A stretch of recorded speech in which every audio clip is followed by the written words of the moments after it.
Hello and welcome to SentinelOne presents Cyber Superheroes, unveiling the unsung heroes of security in association with ETCISO. I'm Ridhima Bhatnagar.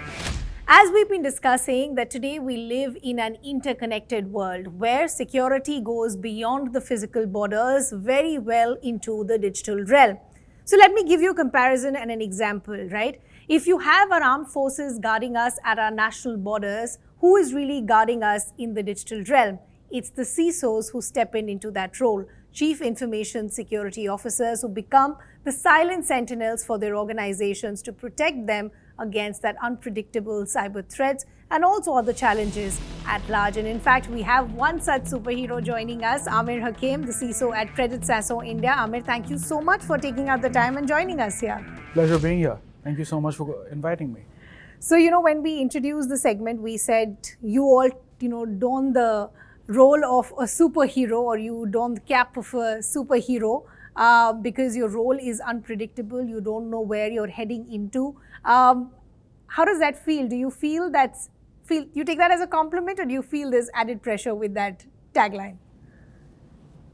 It's like being an adrenaline junkie, very honestly, right? Just jumping out of an airplane, trying to figure out where I'm going to land. It's part of the fun. It's part of the challenge. And more than anything else, and this is for me personally, I've always been a tinkerer. Yeah. This job lets me do that even more without any headaches about, the deliverables need to go out at this date. So that's my small little bonus personally. So when I say superhero, do you feel inspired by any one particular superhero that has had an impact on your life and you feel that, I feel I can draw some inspiration on my day-to-day life? 100%. In fact, I have been I would not call it hardcore, but a little bit of a fanatical Batman fan since I can remember. Oh, nice. I think the fascination started off somewhere 10th grade-ish. Oh, nice. And it stuck with me even today. I have posters in my room, and everybody, when I'm on a video call, the first thing they see is the Batman poster right behind me. So yeah, Batman is, very honestly, for me, it's not just about the fictional character and the mythos around the character. It's more about the persona of the character, what he stands for, how he stands for it. And as Christopher Nolan put it, he's the silent guardian. Yeah. I truly love that line. Yeah. And I hope to embody it. So then, of course, you've answered part of my question, but I'll still ask, is there a particular superpower that you wish you had that Batman has, that you wish you could use in your day-to-day life? Okay, you want the funny answer or the serious answer? Both. Okay, which one first? Your preference. The funny answer, I would love his kind of money. Wouldn't we all? Why not? Why not? The serious answer, and this is again something I realized very quickly when I started getting into the Batman mythos really deeply. It's not about his money or his strength. It's more about his brain and his willpower. And that is what us CISOs need to have day in, day out, because we don't know where that next, and I'm not going to call them bad actors because it's a very gray line that all of us walk constantly. It's that temporary flipping of the sides of the table. Where they are going to be, who am I going to be against up next, I don't know. So I have to keep my brain working. That's where I take a lot of inspiration. Very, very interesting. I want to understand as candidly as possible, with a job like yours, how well do you sleep? I have always been a light sleeper. or rather my sleep patterns changed once college was over and Yeah. I started working. Yeah. Most of the times, I do sleep relatively well. I'm going That's to good to say know. because, for lack of a better term, after starting working Yeah. in the cyber field, I realized that if I am not well rested, I'm going to be grumpy next morning, Yeah. and somebody in my team is going to get earful. No, the only reason that I asked you this was for no other reason, because most people who work in a traditional office setup pretty much know how their day would look like or the kind of projects that they'll be working on. But people associated with the cybersecurity world work on the other end of the spectrum, which is, I don't know what's going to happen today or how my day is going to start or how my day is going to end. So that unpredictability could play on your mind I agree and I personally disagree. and professionally as I well. agree and I disagree. I agree where, yes, the unpredictability is always there, and that's the kicker of this job. But I do try and bring in as much predictability into the equation as possible, where, hey, this is the roadmap, this is how we are heading. These are the things that need to happen over the course of the next year, the next 18 months, and whatnot, right? That gives me that sense of peace that I know what is coming down the line as much as possible. Yeah. And, the fun conversations always keep me on my toes. That's lovely to hear. Aamir, I have to ask you this, because every CISO that we speak to will agree on the sense that, yes, cybersecurity is an evolving space and it's unpredictable. But the challenges and the opportunity that they see in their own sector would also vary from a sector organization perspective, right? So I want to understand from a sector specific and maybe an organization perspective as well, what are the kind of threats that you see currently that become the big challenges going forward? Pretty much everything on the spectrum becomes a big challenge for me, right? For a simple reason, I work in an extremely regulated environment. True. Right? I am not just answerable to my colleagues in the organization, but I am answerable to my customers, I'm answerable to my partners, I'm answerable to my board, I'm answerable to my regulators, and everything under the sun. Sure. Right? So for me, the accountability, or rather all the CISOs and my colleagues in my side of the world have that added pressure on us. And that being said, the kind of data that we are sitting on, again, with the DPDPA coming in, the guidelines from my regulators coming in, it's just that more and more and more and more. So for us, it's how much ahead of the curve are we staying constantly, how much are we anticipating coming down the pipeline from there. That is what, to be very honest, keeps us sane. Otherwise, it's literally just the wild, wild west out there. So, why it's also catch-22 for most of you is, one is you don't know what the threat will be, and the kind of threat is also evolving, right? Even they're getting smarter, for the lack of any better word, right? So you have to be like 500 steps ahead of them to even anticipate what could happen, right? So I want to just go back and ask, what is the kind of change of threats that you're seeing? How has that evolved? I don't know if you've seen the movie Hackers from the 1980s. I haven't. It's just a bunch of kids walking around with their massive desktop converted laptops, plugging into phones and, hammering away. Sure. A threat vector is not that. Not anymore, right? Nobody is sitting and writing code to poke holes at you, because they're very smart. I'll go on to say that they're smarter than us, right?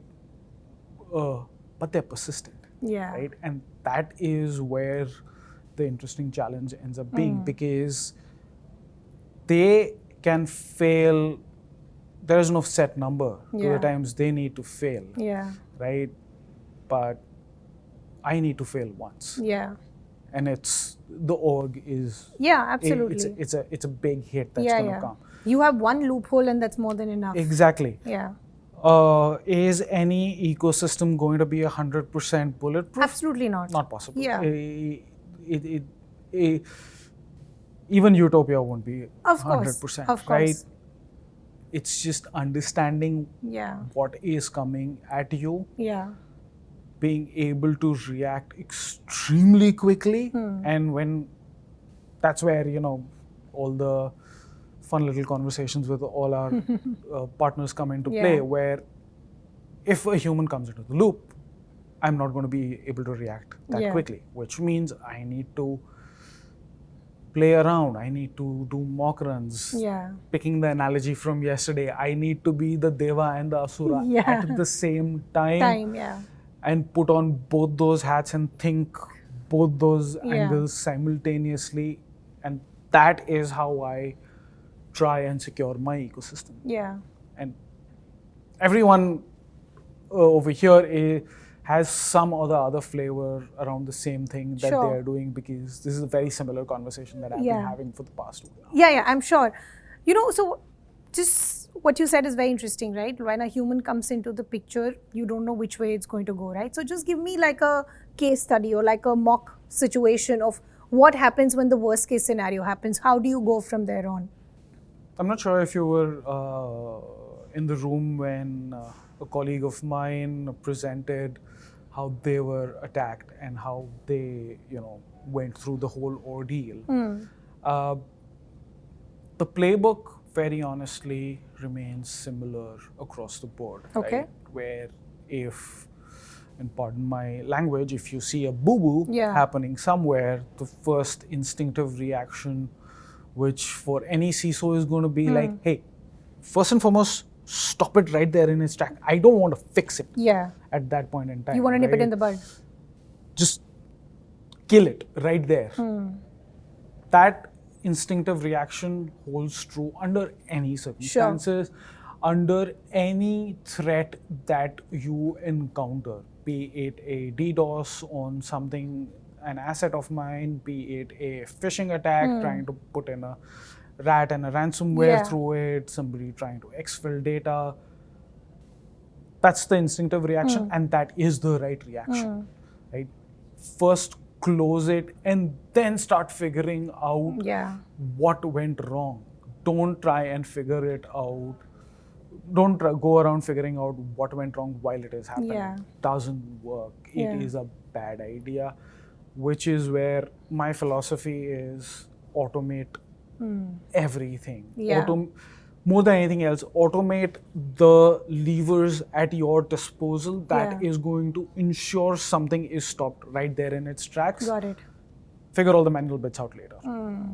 That's where the human in the loop Yeah. conversation comes in. If a human has to click that button, Yeah. it's already too late. Yeah. So also help me understand, of course, another extended arm of this is how do you use technology to make your lives easier, right? AI, Gen AI, and the shiz is what is apparently going to make your life easier. Are you on that side of the audience which says that yes, this is to enable us to safeguard things, or are you still on the fence about how things are being aided by AI? I'm not on the fence. I'm Okay. going to be very honest. I've always loved the idea of a silicon-based computing node doing something for me that it's not that I can't do it. Yeah. It's just that I can't do it at the pace At which which it can. Yeah. So is it a nice little tool in Batman's utility belt? Yes, 100%. And I am on that bandwagon. At the same time, I am also extremely scared of artificial intelligence. I am a proponent of Skynet. I do understand where this can go. Yeah. So yes, everybody is building their guardrails. Everybody is doing everything. This is me going on a rant when I talk about Skynet. But at the same time, and in the same breath, AI is here to stay. Yeah. Right? If Definitely. you don't get on that bandwagon, Yeah. you're going to be obsolete very fast. Yeah. So I jumped on the bandwagon a while back. the use cases, everybody knows what the use cases are going to be. Nothing's new, right? And with the sheer volume of data that gets dumped on everybody, it's just natural to piggyback on a computer to do. You just have to dial the knobs just right. Sure. Okay, that's good to hear. I also want to understand going forward, right? Are there any trends that are emerging as far as cybersecurity threats are concerned, where we feel that this is also a space where if we prepare ourselves now, we could have some sort of a playbook going forward? I'm going to go back a couple of years in history, right? And try and draw parallels to even today. The idea of why something needs to be broken still holds true. Okay. It's exactly the same. So let's establish that the mentality holds true. Sure. How we protect it to a large extent also holds true, right? Make sure that everybody knows what they're doing, how they're doing it, yada, yada, yada. Yeah. What has changed is the landscape where,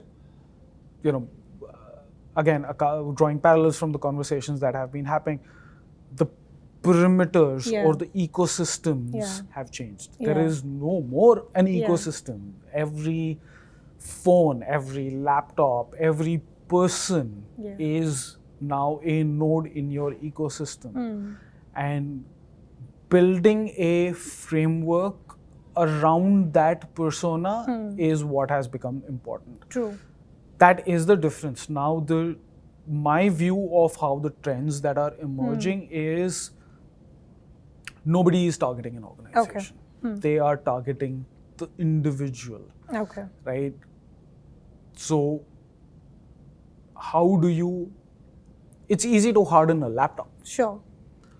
The question now is, how do you harden a human? Yeah. Right? And that is where things are going to... Okay. I see things going. Okay, that's good to hear. Of course, the other aspect that I want to understand from you is none of you can work in silos. Yeah. You need partner help, you need solutions, you need tech coming on board, right? And that's where someone like SentinelOne comes on board, collaborates with various people, gives that partnership and solution. But from an organization perspective, you also have a plethora of options, right? So one, what made you choose SentinelOne, and what is the kind of difference that you've seen post the application? So, funny little story. I reached out to SentinelOne. Lovely. So it was a very different kind of conversation. And all the guys at SentinelOne know this story, so I'm not going to repeat it over here. Before even getting it, right? The first conversation was, hey, I want to do a test run. And my test run was throwing about 30,000 plus things at it. And I literally did a benchmark. Oh, wow. That between all the vendors that I was looking at. And while all of them, held true to a certain level, some things they can do, some things they couldn't do. Same happened with SentinelOne. There were some things that they could do, some things that they couldn't do. And that's all fine. Yeah. What changed the conversation for me, and I'm being very honest, and it might sound like I am shilling for the S1 guys, but it was them. It was the guys I was having conversations with. Okay. And for me, in any evaluation that I'm doing, while the tool is important, the people that I'm talking to are even more important when it comes to the whole idea, because the tool is not going to understand the vision that I'm trying to drive. Correct. It's the human that's going to understand. Also, that becomes your human connect, right? Between technology and humans. Exactly. They understand the vision. They will help me achieve that vision. And that's all there is. It's the promise of the people. Lovely. So I also want to understand now a few questions away from work, but personally from you. which is just some life lessons that that you look back, say if you look at your younger self, something that you would want to tell yourself. I think there was an answer that you're changing now. There is an answer. There is an answer. Very honestly, I read and do research and homework way more today than what I used to do back in college. All of us. So I was having this conversation with my mom where I told her that the amount of reading that I'm doing today, if I would have done it back then, what would have happened? And I kid you not, my mom is super brutal about this. She literally on my face told me, you would still be doing exactly the same thing that you're doing. So I don't know, very honestly. I do think that, hey, things might be a little different, Sure. but yeah, this is the path and I'm honestly very happy. Lovely. That's very good to hear. So on a parting note, I would just want some sort of wisdom, pearls of wisdom for a younger CISO, somebody entering this space. What would you tell them? Read. Read your threat feeds carefully. Yeah. You don't know what is coming down the road at you. Yeah. Or already has. Oh, okay. So that's a good note for the younger CISOs or people wanting to enter this space and market. Okay. It has been a pleasure chatting with you. Thank you so much. Here. Thank you for being so candid and fresh. Thank you so I much. hope the viewers also managed to learn something by the end of this conversation. I hope so too. I was just here having fun. Thank you so much. We had the pleasure was all ours.